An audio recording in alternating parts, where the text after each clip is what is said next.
So welcome to everyone. We'll start with this webinar. I am Pascal Chariot. I am the CEO of Enerdata, and I'm very happy just to introduce this webinar, which we have prepared for a couple of months already. So welcome to all of you. We have a couple of hundred people connecting from different parts of the world.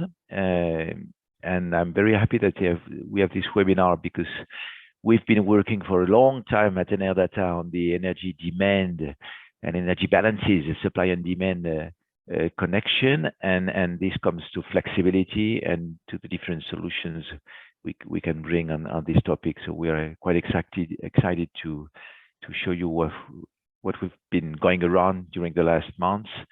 And I would like to thank and welcome Baptiste, who will lead this webinar. Baptiste Possémé is a project manager with Enerdata. Corentin Boillet will also make some showcase on a couple of countries during this webinar. And especially I would like to welcome Alain MALOT, who is an expert on energy systems, has been working for many years already on this topic, and is working at Schneider Electric, with whom we work also on a regular basis. So welcome all of you. I'm just sorry that we have only men, by the way, talking today. We should do better next time.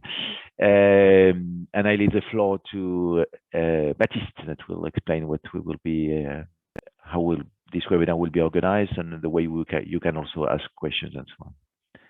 Thank you. Thank you, Pascal.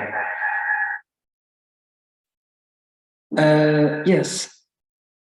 So do not hesitate to ask your question in the Q&A box that you can see in Zoom, and we will take the time at the end to answer all of them.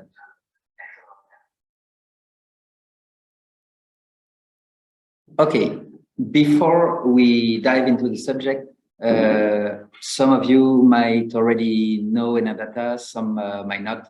So I just wanted to do a quick introduction of what we do, or our scope of activity. Enerdata, we are a consultancy with strong focus, sole focus on energy markets and climate. What we do is we look at energy markets from different perspectives, from the past, by providing databases on energy and climate statistics on projects. We also look at the present while providing market intelligence services, technology benchmark, market studies for innovative technologies. We have country reports analyzing the energy market of each country, and one of our historical core activity is looking at the future by providing long-term forecast of energy mixes at an international or national level using in-made models. Today, we're going to be talking about flexibility.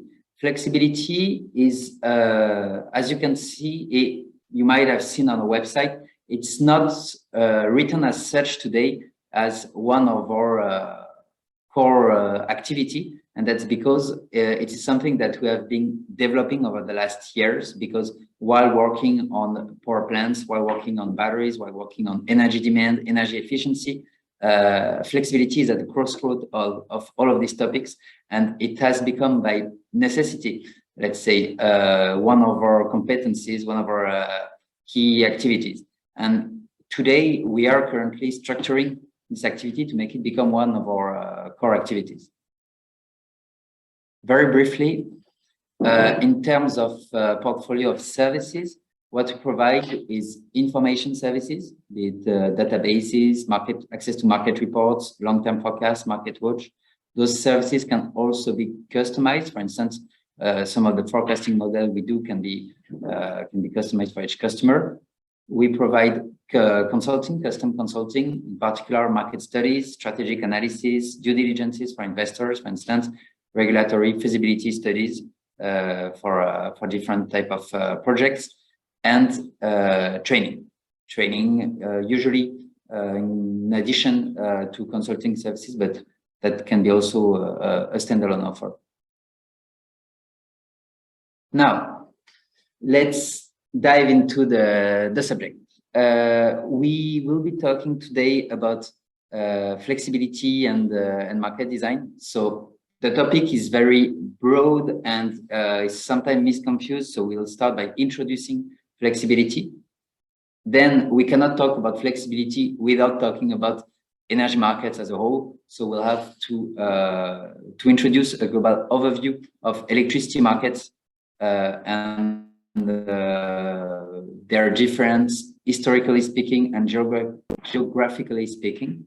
And we'll be focusing on the two key markets, America and Europe, and in particular on the German and Californian flexibility markets that Corentin will introduce.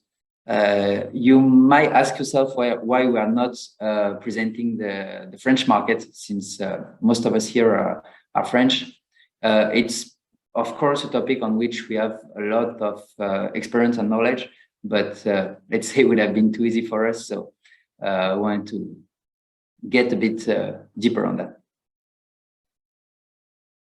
And one last point, if after this webinar you want also additional information, please have a look at the brief we published in April with Alain MALOT here, presenting business opportunities for flexibility in emerging power systems. So what is flexibility?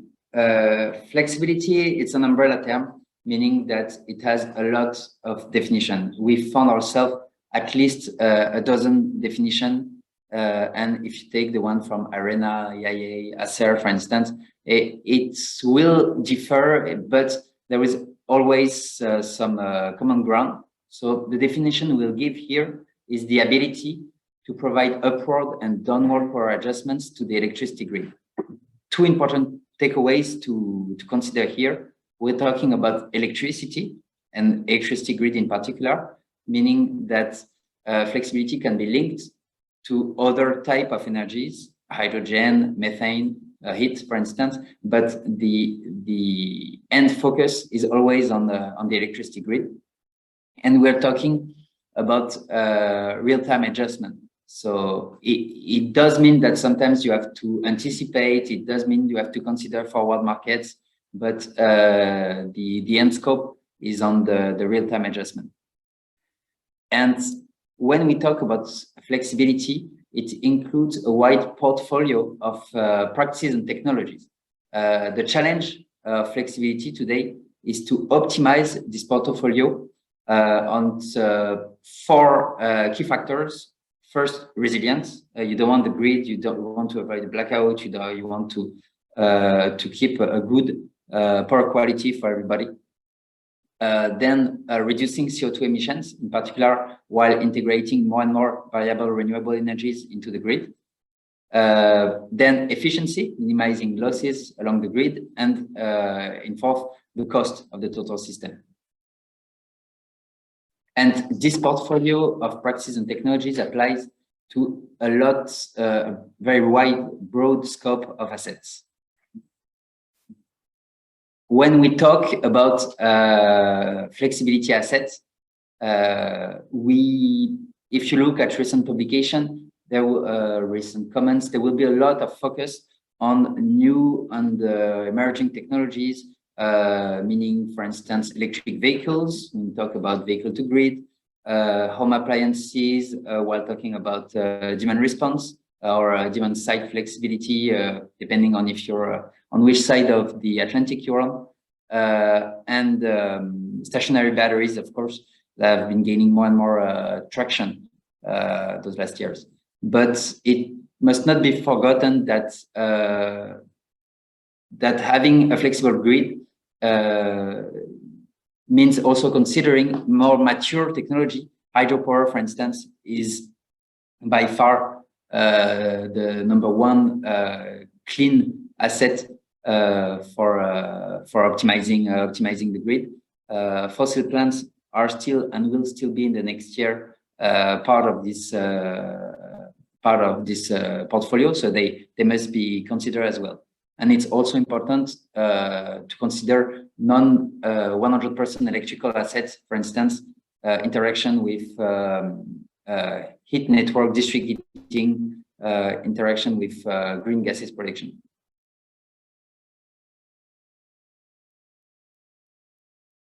In terms of markets, historically speaking, the electricity markets have been energy centric, meaning that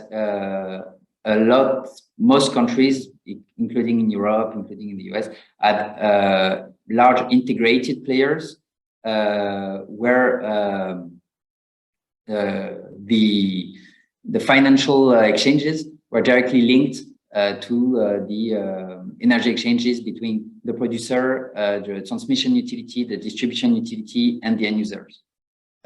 This representation has changed a lot in the last 20 years, let's say, and now this is how we would present it today. As you can see, we still have, of course, producers, transmission, distribution, utility, but we have a new role in the middle that is key today is the aggregator, the flexibility aggregator. And it's, of course, it must be considered that we're talking here about the role. It can be done by an independent player or by an historical player, large player that takes, that includes this, this new role. What's made this evolution is three key factors. First, the unbundling of players. So in particular, in the EU, we have been separating activity between the management of transmission lines, of distribution lines, of production and retailers. Then the liberalization of energy supply. We have more and more retailers providing a very broad scope of offers. And last, and probably one of the most important, is the inclusion of distributed production into the network. We have, with the development of renewables, we have more and more electricity production connected to the distribution grid. Customers are becoming prosumers, and they take part now. They are not just buying the electricity; they can sell it. They take part in the value chain, the complete value chain of electricity grid. And this, so this graph, of course, it's a framework, it's a representation, and it must be adapted to various use cases. So, for instance, we won't detail them, but to give you two examples, it can be used to detail the value chain at the country level. On figure 1 here, you can see for an example of the German value chain, but it can also be used to represent the positioning of large players. For instance, here on the figure 2, we represented PG&E and its positioning in California's value chain. And before giving the microphone to Corentin, one last point is that when we talk about flexibility, it's extremely, if not solely, dependent on regulation and market design. So this includes the value chain I was mentioning. This includes the structure of the wholesale market. This includes the role of aggregators of various players. And today, not two countries are the same. And in particular, if you take the example of the United States, every state has a different market design. On the right here, you can see an example from an 2015 map from EIA that could be updated, but it's to give you the example of the complexity of the market. And this complexity lies directly into industrial players that want to have an international scope. And this makes it today very difficult. If you are a flexibility aggregator, you need to be able to take a step back and to consider the multiple markets that don't have the same vocabulary, don't have the same market design, if you want to be able to extend your portfolio of activities. I will now let Corentin. Okay, so as Baptiste explained before, there is lots of different regulation and market designs around the world.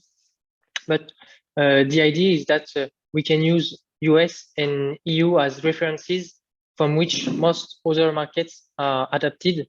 And so the idea is that if you are able to understand the mechanisms and the regulation of these two different markets, you are able to understand the main part of the energy markets in the rest of the world. So the idea is that there is lots of differences. First, on market design in the EU, you will have self-dispatch in most of the country. It means that if you are participating to energy markets, you need to balance your portfolio. So between your sales and your buying. It's not the case in the US, where you will have a central dispatch. And it's when you participate to the market, you don't have to balance your different assets. And so here the idea is that the dispatch is made by one player, which is an ISO or RTO. We will explain what is this later.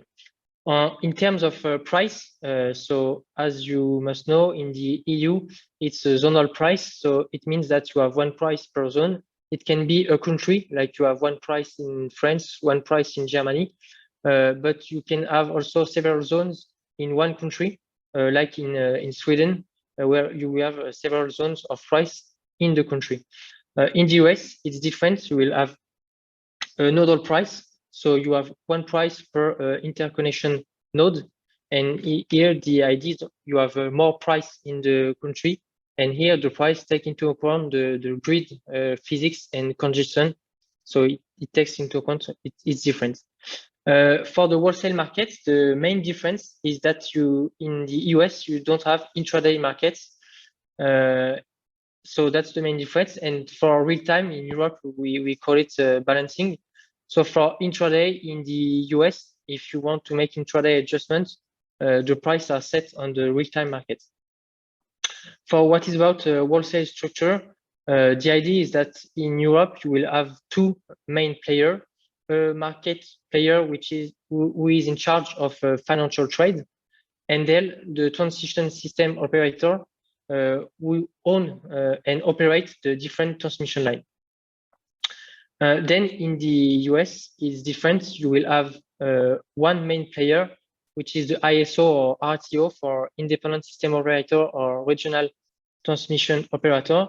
So these players are both in charge of power system operation and organized power markets. So they are in charge of the financial part, but also on the physical part of the grid. But they do not own the assets and the different lines of the grid. Well, this is the difference. Then for players regulation, in the EU, you will have an harmonized construct. So it is a bit the same in all the country, and there is a full unbundling. So that's the common part. It is not the case in the US, where, as Baptiste explained before, you have various countries construct depending on the state you are looking. So that's the difference. Then, so we look to two specific markets, which are Germany and California, because they are frontrunner in the transition to power system with high renewable penetration. They cover approximately 15% of the load with renewables. For California, you must know a figure of 45%, but here this number don't include hydro and solar behind the meter. So if you include solar behind the meter and hydro, you will have this figure of 50%. So as I said, lots of renewable. So also lots of renewable curtailment. These two countries are closing, we will say, historical power plants, so nuclear power plants or coal power plants. And so they need gas for this transition to full renewables. They both have grid congestion issues and high electricity costs.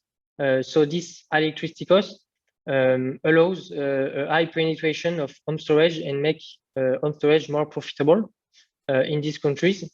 Then there is a big difference between these two countries. First is that Germany is strongly interconnected to EU, and it is not the case for California with other states in Western US. Then they have different decarbonization strategies. Here we put just the main idea. It's not the details, but the idea is that in Germany you will have wind and solar, and in California it will be more solar and battery and gas peakers, and for Germany it will be more power to gas for long duration storage. So it's just a main idea, but we can go more into details to see the difference. Then the idea is that you will have more demand response in California. The market is more mature. You have lots of demand response programs, and the smart meters are really developed in California. It is not the case for Germany, there is some demand response program, but not as much as in California. And then for resilience, it is not a key driver for California, but in Germany, sorry, and in California there is it's really important because they are developing lots of microgrids.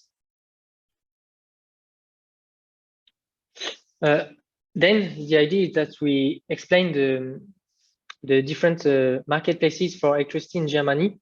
There is different value exchange on this market. So it's energy, system capacity, and transmission capacity. Some of these markets are harmonized at the EU level. For instance, forward energy market, forward transmission markets, and day ahead and intraday markets. This is European markets. And then you have like a project to harmonize other markets. And mechanisms which are still national, like ancillary services, balancing real-time energy markets. So it is still national mechanism and regulation, but you have European projects to harmonize and to create common products in the EU. For the California, it is really different because, as you see, you have two main players. We can say one main player, which is California ISO. They operate the different markets in California and in Western US, because you see that there is the second player, which is Western Energy Imbalance Market. It's a regional real-time energy market which covers west part of the US. This market is operated by California ISO. So this is really important to understand this. And then this market, the Western Energy Imbalance Market, don't have yet ancillary services.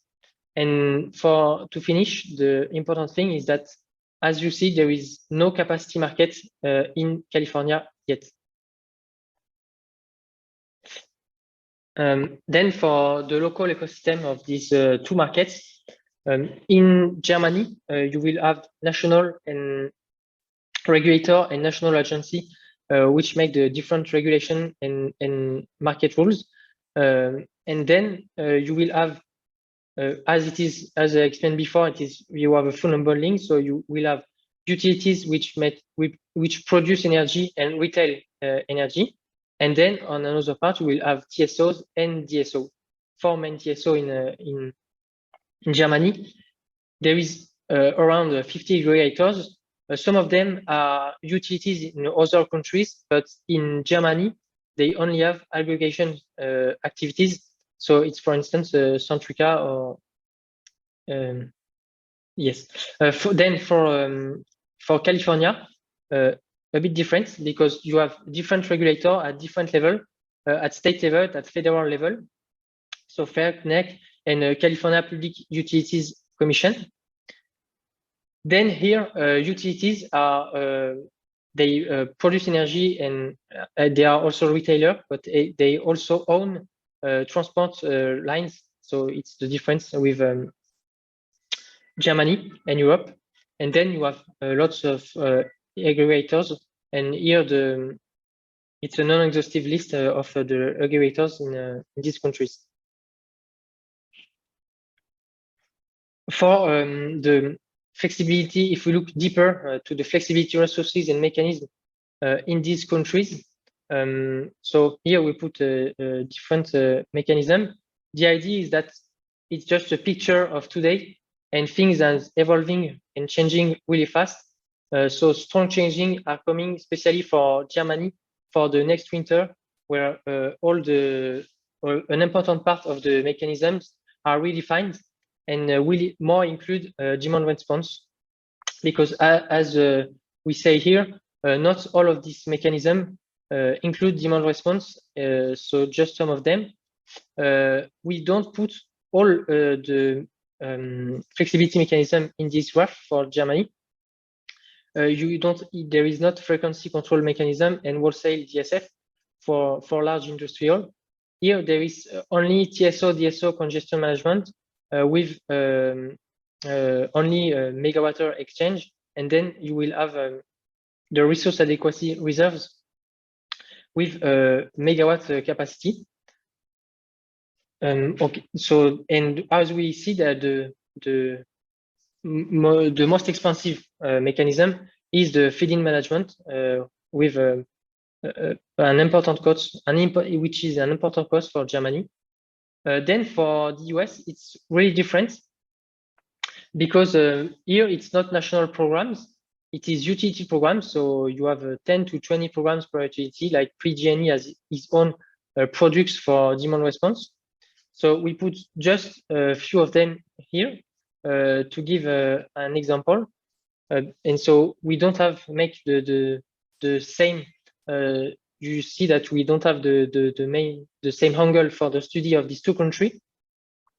And the idea is that in California, we have a market size of around a range of $1 billion with flexibility and demand response programs for demand response only. Sorry.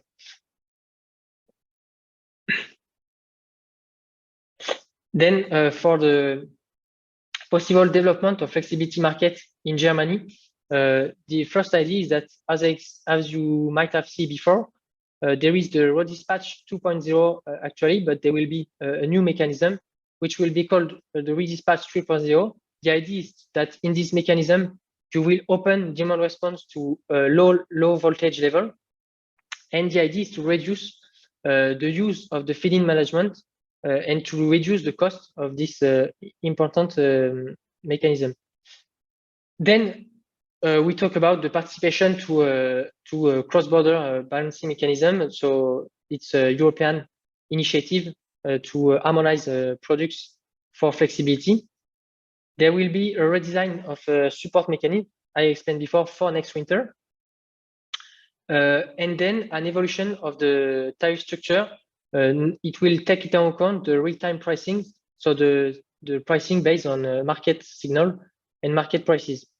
And the idea in the future is that there will be a new bidding zone in Germany, and it's one in the north and one in the south, to take into account the difference between these two parts of Germany. For California, you will have a bit the same idea. You have also the new tariff structure, but also the idea to refine resource adequacy and to include and to develop a potential capacity market, because I explained before that there is no capacity market yet in California. New law are implementing at the federal level. The idea is to clarify the structure of the market participation, and also to redefine the mission and the business model of distribution utilities. The idea is to take, for example, the European DSO model. And then, as we looked before, to extend the Western energy imbalance market to different and new markets and new products. So like energy and capacity products.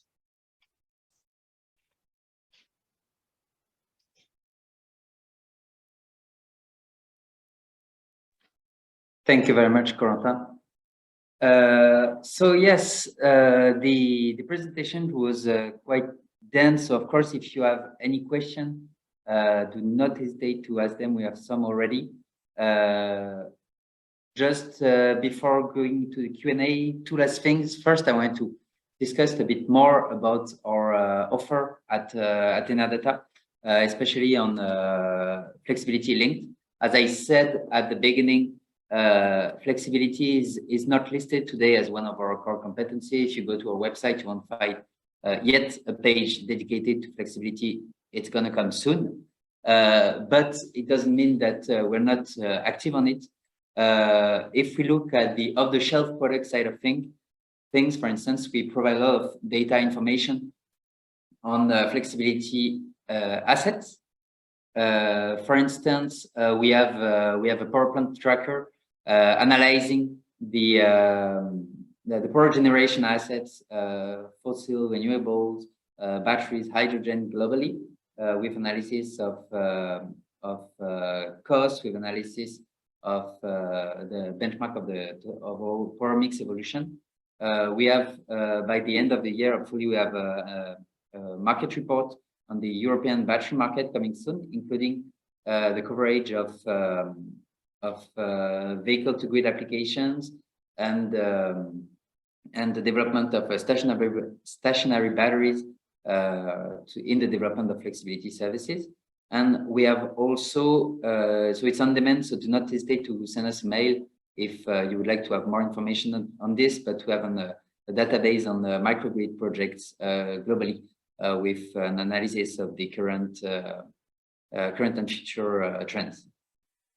And on the custom analysis side of things, we can provide a broad scope of assignments depending on your personal need. But to give you a few examples, it can be analyzing in detail a country to estimate if, for instance, a player is relevant or not to participate, or the barriers that have to be considered before entering a new country. That can be training on flexibility, on market design for your team. It can be a market study for a dedicated for a specific product, for a specific offer. For instance, we did one recently for a software flexibility software provider. And finally, it can be the analysis of technology providers.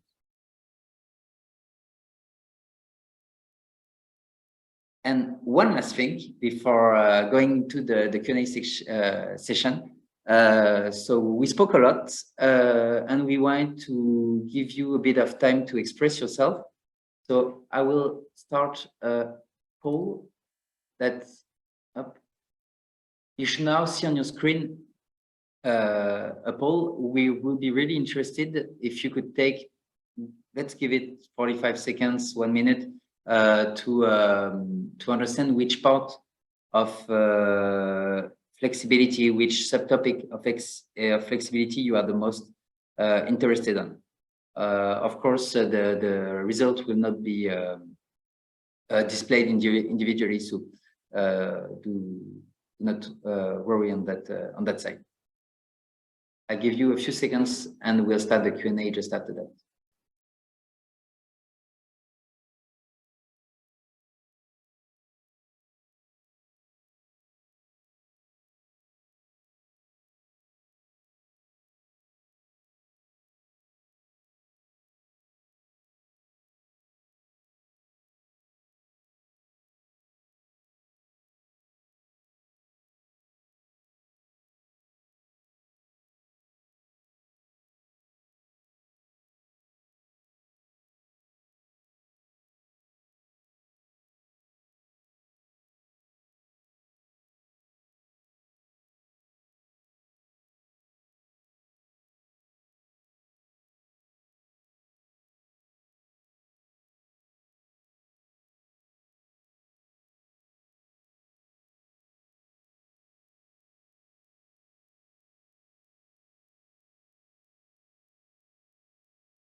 Okay, while you finish filling up this question, let's start with the Q&A. Maybe a first question that has been asked, maybe Alain, you can take it, is did you do similar comparative studies for South Africa? And what is the specific context of South Africa here? Well, thank you, Ntumba, for the question. I've been an observer of the South African situation for quite a while, and I'm afraid I don't have the answer. I monitor the opening of the market, the very difficult situations these days on maintaining a 24/7 supply in South Africa, and the need to reform the market as well as in introducing flexibility. So it's a specific case that is a little bit far away from our good old Europe and US, which is our main focus, as our panelists said. So I don't have the answer, but we just keep an eye on each and every geography, including South Africa, because these are trends which are really impactful as a whole and which show a clear, fast movement towards liberalization and use of flexibility in those spaces.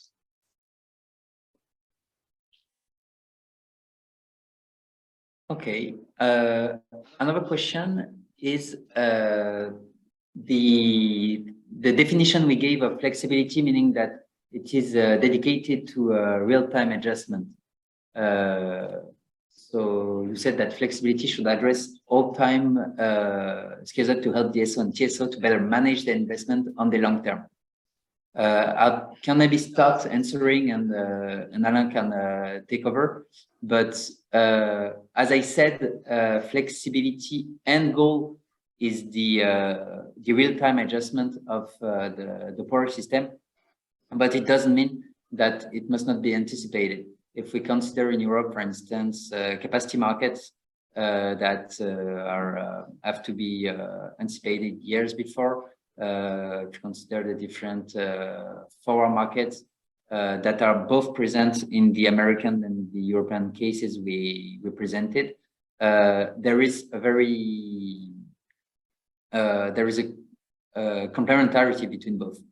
And in particular, if we look at flexibility mechanisms dedicated to demand response, primary reserve, for instance, there is usually a mix of revenue streams in terms of euro per megawatt and euro per megawatt hour. That means that beforehand, you have to anticipate the capacity that will be needed at a time that you don't exactly know. And at the moment where you need it the most, you will pay for the energy that has been provided on this particular moment. And depending on the country, for a flexibility aggregator, it's not the same revenue stream that is the most important. If you have less need of, if your grid, if you have less need of flexibility, you will have a larger revenue stream on euro or dollars per megawatt. And the opposite side, if you need to use those mechanisms a lot, most of the revenue will come from the payment of energy. If I may comment on what you just highlighted, Baptiste, the flexibility contracting part is spanning over multiple time horizons, as you said. And the most critical one, which is now gaining interest, is the fact that we have to address load and variable renewable variability. And on the second point, which is new, the time horizons are a day ahead or even hours ahead of delivery. And this is what is generating the need for flexibility. So the more we go into a wind and solar world, the more flexibility is associated to short-term forecasting and a need of analytics and better forecast on these things, which is driving the market. Okay, another question, maybe a bit more political here, is: did unbundling of the power supply made electric power cheaper? Alain, do you want to comment on that? I would not comment on that. It would be politically incorrect, but I've got my own views on this. There's been lots of blogs, especially in the US, where states which have maintained full regulation claim that they have maintained lower rates compared to fully deregulated states. So there's a huge controversy in that space. And even in Europe, the current market design, is subject to many attacks because it's been generating what we call a high marginal clearing price, and is also said to be a contributor to the price hikes endured by the European consumers these days. So I would not put a clear statement behind that, but these are the elements of discussions around that topic. Yeah, it can be a touchy subject. Another one on the German case. Is the flexibility markets in Germany not mainly in the end of TSOs? And what opportunity for other market players to enter the battery market? First, I will start by saying that you will find some element of answers in the upcoming battery report we'll make on the European market, which has a dedicated focus on Germany. But what we can say is that first, if we talk about large-scale stationary battery, stationary storage directly connected to the grid, yes, the market is driven by flexibility mechanisms set up by TSO, but there are many other ways to use a battery. The largest market, the largest stationary market in Germany today is home storage. So home batteries that are starting to, are first and foremost to use to reduce the electricity bill of the end users, but are more and more being used for flexibility services. Zonen started an offer this year, if I'm not mistaken, on that part. And there are also other ways to use larger scale batteries, for instance, reducing the costs, the grid connection for a renewable project. And even if I'm not sure if this is well developed in Germany yet.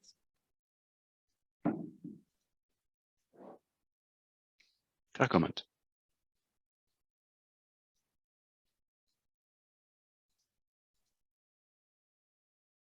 Okay, longer question now on the infrasecond level. Synchronous rotating machines enable the grid to have a bit of inertia to adapt production to demand. And with non-grid making electricity production development, non-rotating machines, how is this inertia evolving? And at what point we'll have to include some kind of artificial inertia to the grid, like synchronous rotating machines? And an additional question, is the market considered for this very short-term flexibility?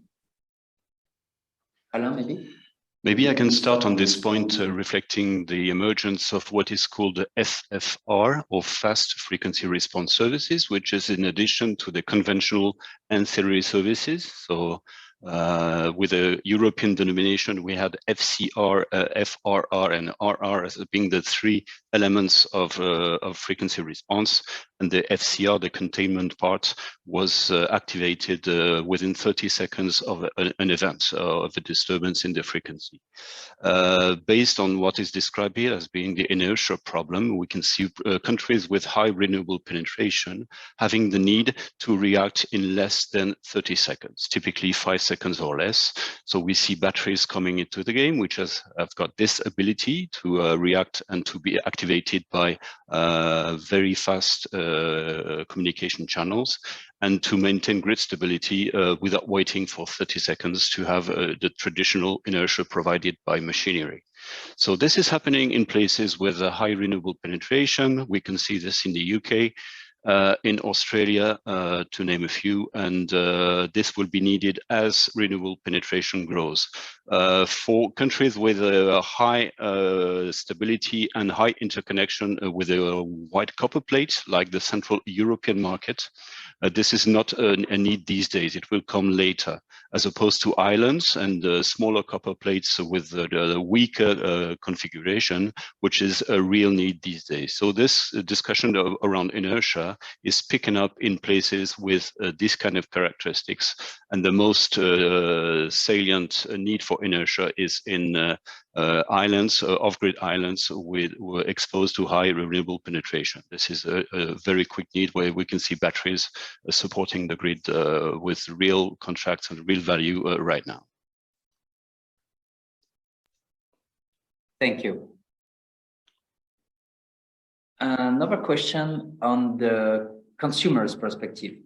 We did mention at the beginning that consumers were becoming more and more producers, but your opinion is that looking at this presentation, how comes the consumer perspective as a key stakeholder seems to be absent from the market? Is not consumer evolution regarding energy consumption the main elements? Are they meant to be only passive? In my opinion, they are not. First, you have among the flexibility assets that we presented at the beginning, home appliances, HVAC systems for residential are part of the solution, but they are different way to do this. It can be directly, for instance, by using variable tariffs depending on the hour of the day, which is very common. It has been very common in Europe, in particular in France, where we have a lot of electricity peak linked to the high penetration of electricity heating. It can be indirect when we look at demand response, for instance.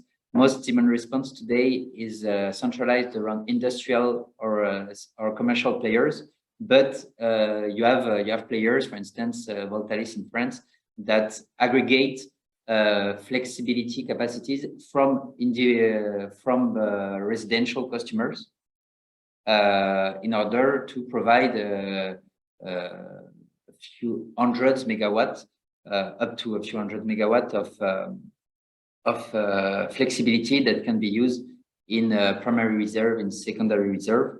So that's another way to do it.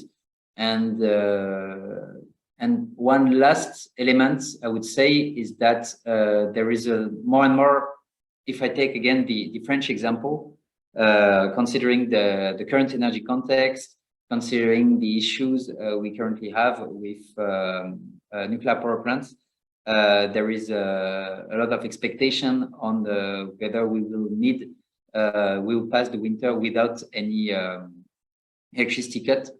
And RTE, the French TSO, for instance, has published what they call the EcoWatt initiative, where they involve residential, commercial consumers into delaying their consumption in peak hours of the day. So it's a further way to involve the consumers in flexibility.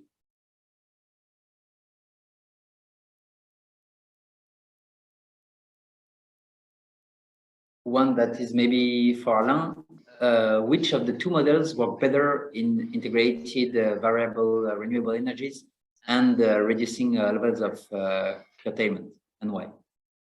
Well, this is a $100 million question, which has been debated among experts. I follow this conversation on a European perspective and also across the Atlantic, and there are forums discussing this issue of does centralized dispatch make a better result versus self-dispatch?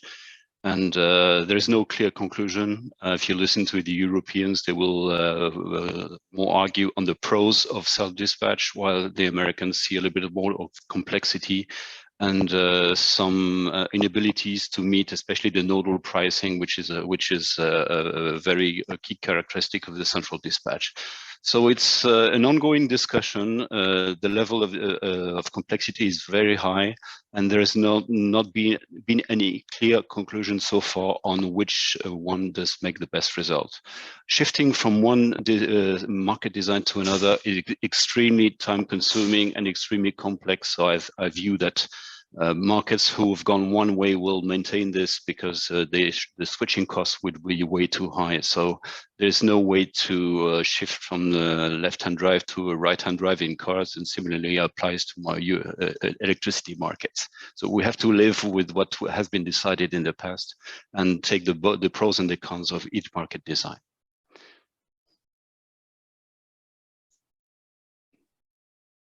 Thank you. One that is, I think, really for you, this one, Alain. I know you like this topic a lot. What is grid flexibility and how does it differ from generation flexibility or from demand flexibility? If I look at this question on grid flexibility, this is one way to name it. I would keep power system flexibility as a more generic term, which encompasses all the contributions coming from generation, storage, or demand. So in this definition, storage is not depicted as standalone, but it's another part of it. I would rather go to the overall vision that has been presented by Baptiste in the beginning, which is power system or even energy system flexibility, including the energy system integration with molecules additional to electrons to make optimized use of the energy delivery value chain.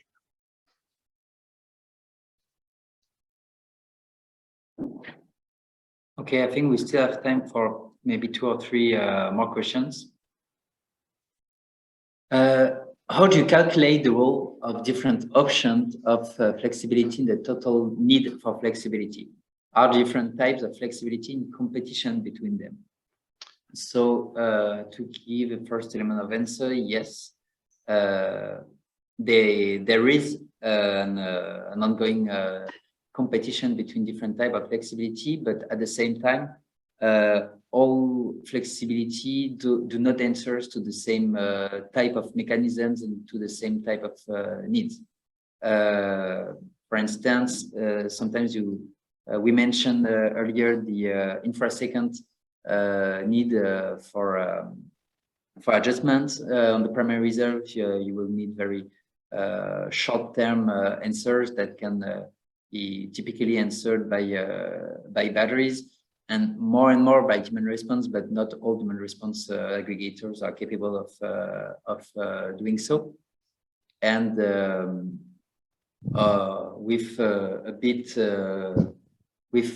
of more potential, if you give it a bit more delay, for instance, there is more space for demand response. There is more space for instance, fossil fuels, fossil power plants, gas peakers that need a bit more time to answer. And maybe on the how do you calculate the role and how do you make the choice between them? Maybe you can give a word, Alain. Yes, I think it's worthwhile to mention some prospective studies by some think tanks. I would mention the French scenario 2050 done by RTE in France, which is about looking at the lowest cost options to maintain a fully low carbon grid way into 2050. And the assumptions have been made in terms of available resources on flexibility and the need to cope with the certain amount of renewables on the grid. And it comes with first an availability thing. There is some limitations to the resource, and then its cost, of course. Then it's done on a merit order basis, taking the lowest cost as a priority. So this complex scenario built by RTE gives some guidance, even though there are some points of uncertainty. So if you look at this scenario, it's posted in an abstract and full document on the RTE website. You will see typically that there's a huge uncertainty on tapping flexibility from electric vehicles. Yes, vehicles can provide flexibility, but are we talking of a small customer participations? Will they be plugged in at all times, or can we talk of really a huge participation and response from these people to use their cars as a grid asset? This is a very high level of uncertainty that has been illustrated in this kind of studies.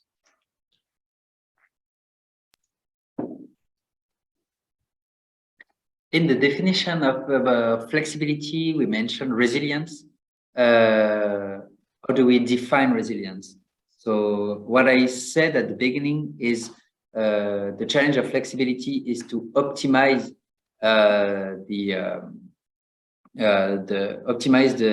real-time electricity grid, and that resilience is the key factor to consider in addition to CO2 emissions, cost, and efficiency. What I meant by resilience was the capacity, the grid quality, so the ability of the grid first to avoid a blackout, but also to avoid load shedding, forced load shedding that happened in a lot of countries. So interruption of power supply.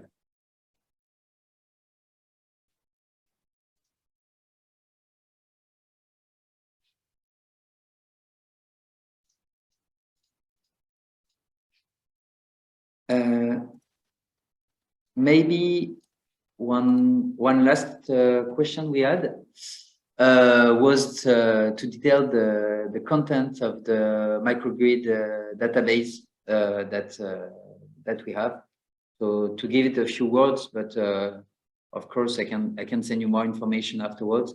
But when we talk about microgrid at Enerdata, we focus on grid connected microgrids, meaning an individual network that has the capacity to be islanded, that has the capacity to work not connected to the national grid, but that is most of the time connected to the national grid. And in this sense, we do not consider, for instance, mini grids that are, for instance, used in the electrification of villages in Asia and in Africa, and even further nanogrids or very small individual or lower than the community level solar plus battery systems.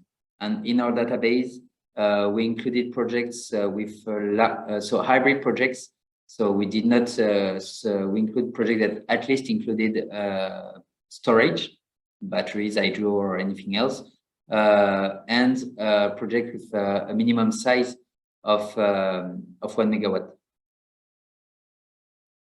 And I think on this last question, it's time for us to say thank you.